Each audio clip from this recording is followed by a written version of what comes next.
The new animated movie in the Despicable Me series is Minions Rise of Gru. And if you've seen it, then you know that it is jam-packed with Easter eggs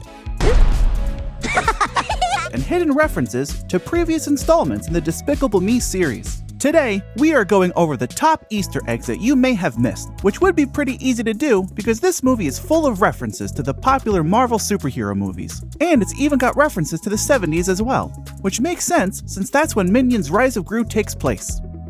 Number 1. While Gru is tied up to a clock tower by the Vicious Six, he yells out to his loyal minions and says, "Minions, assemble!"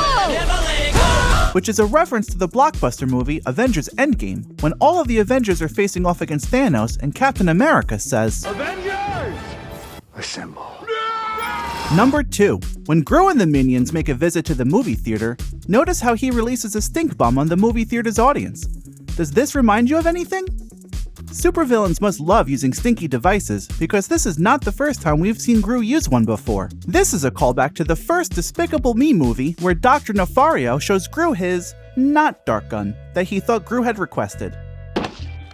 No. I said dart gun, not It also reminds us of the green smoke bomb that's used by the Green Goblin in Spider-Man's No Way Home. Number 3. Speaking of members of the Vicious Six, we noticed that one of the supervillains looks like he would fit right in with the other characters from Stanley Kubrick's A Clockwork Orange, and has a mechanical claw arm. This supervillain's name is Jean-Claude, and yes, he's actually played by the Belgian actor himself, Jean-Claude Van Damme. I wonder if he does any splits between two trucks in this movie. Number 4. Speaking of assembled groups of villains, one of the other members of the Vicious Six is Vengeance, and he looks like a reference to the movie Rollerball with his spiked helmet, and is played by Rocky IV's Ivan Drago himself, Dolph Lundgren. I must break you. Number 5. In this next scene here, we see a young Gru when he's going to visit the Vicious Six at their headquarters to try out to be a member of their supervillain team. I am pretty despicable. You don't want to cross me? While he's waiting to speak with them, we notice some of the other aspiring supervillains sitting in the waiting room with him. Check out that magazine that the supervillain is reading to Gru's left. What do you drive? I got a jet bike. If you look closely, you will see that one of them is reading a copy of a 1961 issue of Mad Magazine with Richard Nixon on the cover. Number 6. In this scene right here, where Gru and the minions are entering the movie theater, we can see in the background that there's a poster of the movie Jaws, directed by Steven Spielberg, which is also another Universal Studios movie. Number 7. Speaking of movie references, it seems like the minions have some unfinished business here. Notice how they are all dressed? This is a reference to an outfit Uma Thurman's character The Bride wore in Kill Bill Volume 1, which itself was also a reference to what Bruce Lee wore in Game of Death. There are just references on top of references in Rise of Gru. There have been quite a few movie references that we've noticed, and we're not even halfway through yet. You seriously think a puny little child can be a villain? Number 8. As we've mentioned, the villainous supergroup is named the Vicious Six. Does that sound familiar to you? It seems like it's most likely a reference to another supervillain group from Marvel, the Sinister Six, which is the group of villains that are always trying to take down our friendly neighborhood Spider-Man.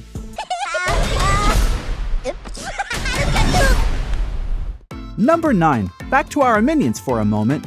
We see here where they each get turned into a different animal, that Stuart gets turned into a chicken.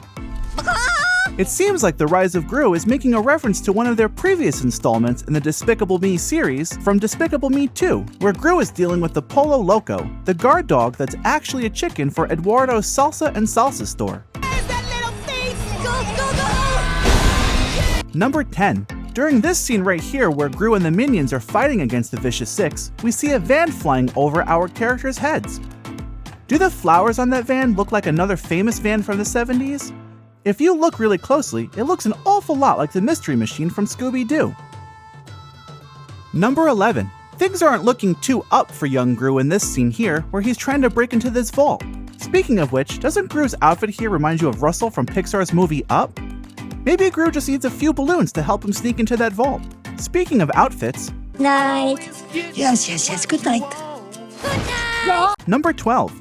When young Gru is in bed and going to sleep, we see here he's sleeping in between some of our favorite minions, Bob and Kevin.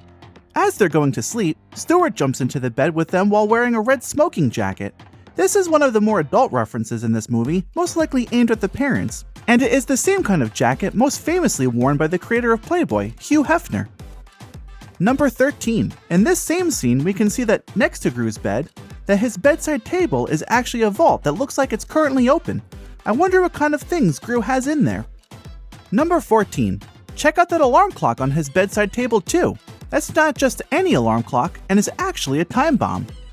That's definitely not the alarm clock you would expect a typical kid to have.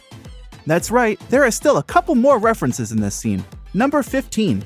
Do you notice the wallpaper in Gru's bedroom? It's a scary looking spider wallpaper that really lets you know Gru has dreams of being a villain one day. Number 16. That's not the last thing in Gru's room that tells us his dreams and aspirations of being a villain. In addition to all the other things in Gru's bedroom, if you look at the wall on the right side of his bed, you can actually see here that he has a poster of Stronghold, one of the members of the villainous supergroup from this movie, the Vicious Six. Swinging right along to number 17. During the opening credits of the movie, we see the Illumination title has a minion coming in like a wrecking ball. Peanut! Peanut! Number 18. While the minions are flying an airplane up in the sky, after a bit of a turbulent ride, one of the minions kicks open the pilot door. Check out this scene right here. No, haha! Notice anything familiar? This is a callback to a previous movie in the Despicable Me series, Despicable Me 3, where the minions are on stage in France and dancing with pink toilet paper. And that's not the only callback we noticed to some of the previous movies in the Despicable Me series. Number 19. Here is another callback to the first Despicable Me movie. The first time we meet Gru in Despicable Me, he was using a freeze ray on unsuspecting attendants at a coffee shop. And we see this must be one of his favorite hobbies because in Rise of Gru, we see he's using a cheese ray on unsuspecting attendants instead. Number 20. We notice that in this scene right here, where a young Gru is talking to a previous member of the Vicious Six, Wild Knuckles, there are some couches in the background that look like crocodiles. These are the perfect couches for a supervillain and are another callback to the kind of couches we see an older Gru have in the first Despicable Me movie. Oh, you've got to be pulling on my leg. And there you have it. Those are the tiny details you may or may not have missed while watching Minions Rise of Gru. No, haha! So what do you think? Looks too good to even eat.